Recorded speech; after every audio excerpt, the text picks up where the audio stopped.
Time namin, very simple ang buhay.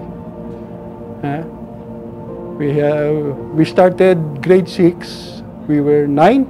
And ang kasi, that was the first class of Lourdes. Galing kami sa iba-ibang eskwelahan. Doon nagkita-kita, parang naging melting pot ang grade 6 ng Lourdes. We belong to the first graduates of elementary also of Lourdes. We were only 9 then. That was I think that was the 4th year of operation of Lourdes, because they started with kinder up to grade 2, and then grade 3 up to grade 4, and then grade 6. We were the first grade 6 students of Lourdes then.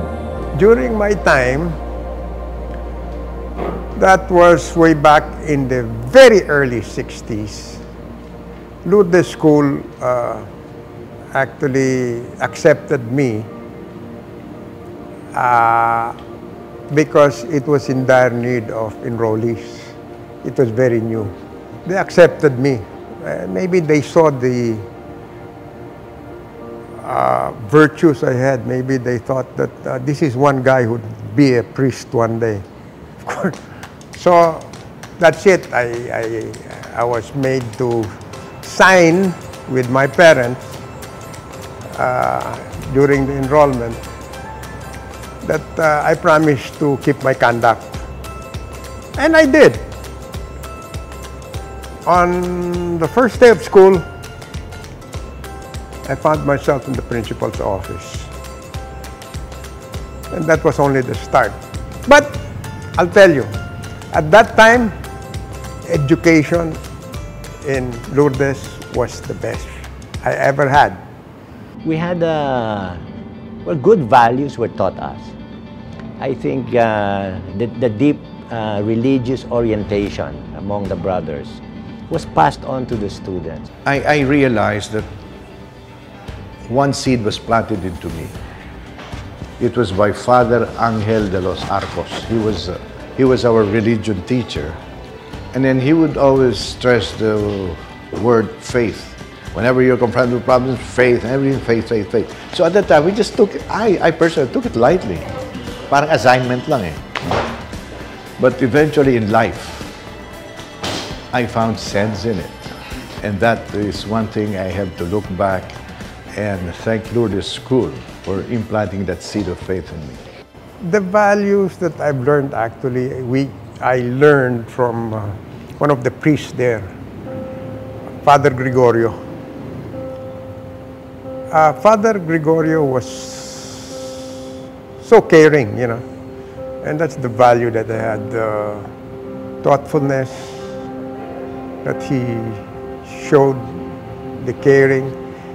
He just, in spite of our naughtiness, you know, we make fun of him, he never showed any anger. He would even treat us almost every afternoon. It was him or Butch Alejo who would pay for our merienda.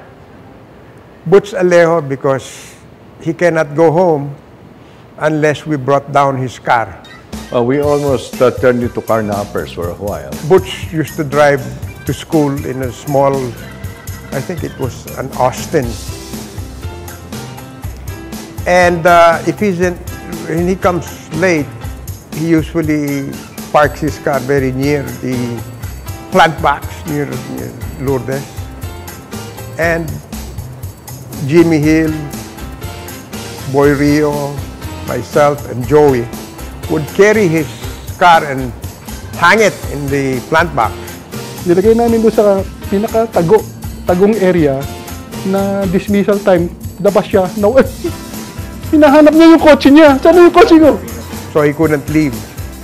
Then he would tell us, "Pare, I want to go home already.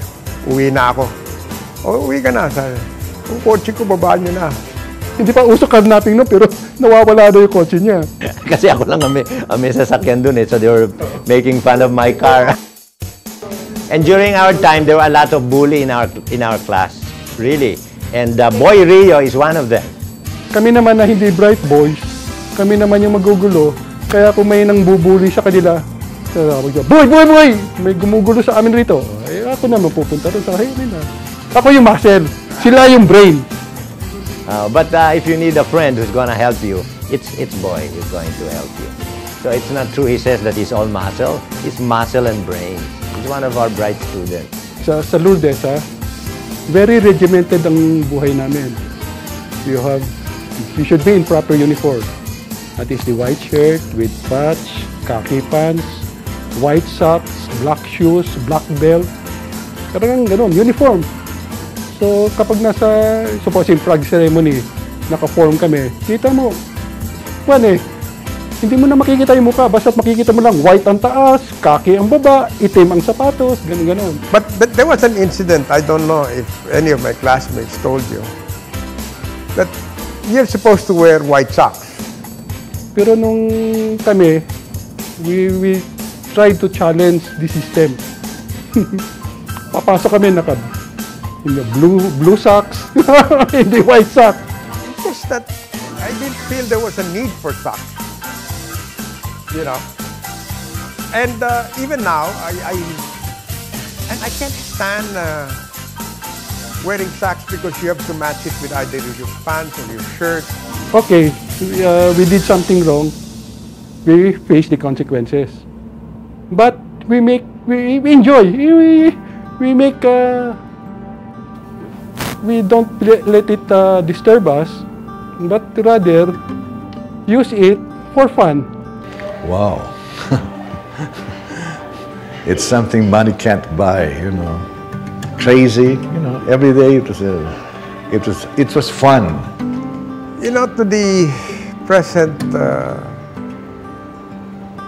students of Lourdes, cherish the days and the education, more so with the education that Lourdes has to offer you now. Simplicity is important, hindi ba? Because after college, you know, you graduate from a good school, they expect you to be an executive or, you know, a job with a white collar with a shirt. I decided not to go through that route. I decided to be a salesman. And not just a salesman, but a truck salesman. And I went through that route. But at the same time, I was very competitive, and I knew that if you're going to be noticed by management, then you have to show it not only in your performance, but the way you make reports and so forth and so on. So I was really confident. I was very ambitious. So they noticed me and said, okay, we can use this guy. So they brought me to marketing, and that's how my career started. I was a product manager.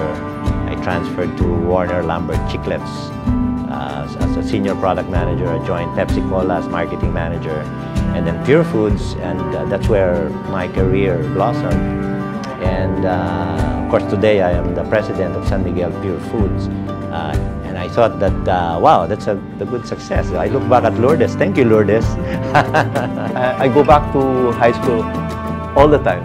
When I teach my boys and my girls, my children, math or sciences, etc., I tell them I learned this not from college, not from LaSalle, but from Lourdes. And I thank Lourdes for that. Lourdes had really prepared me very well. And until now, whatever I learned in Lourdes, in all those subjects, I'm still using them. They really offer good education. And you know, the bonding, like I said, even now, even after, showed between me, my family, and Father Gregorio. And now that we are old, the senior citizen, I will tell you how important your high school life is. If I were you, you must decide to be serious and invest time in learning what Lourdes has to offer. And Lourdes School has a lot to offer. I will tell you that your future will depend largely on how you are going to fare out in your high school days. Believe me.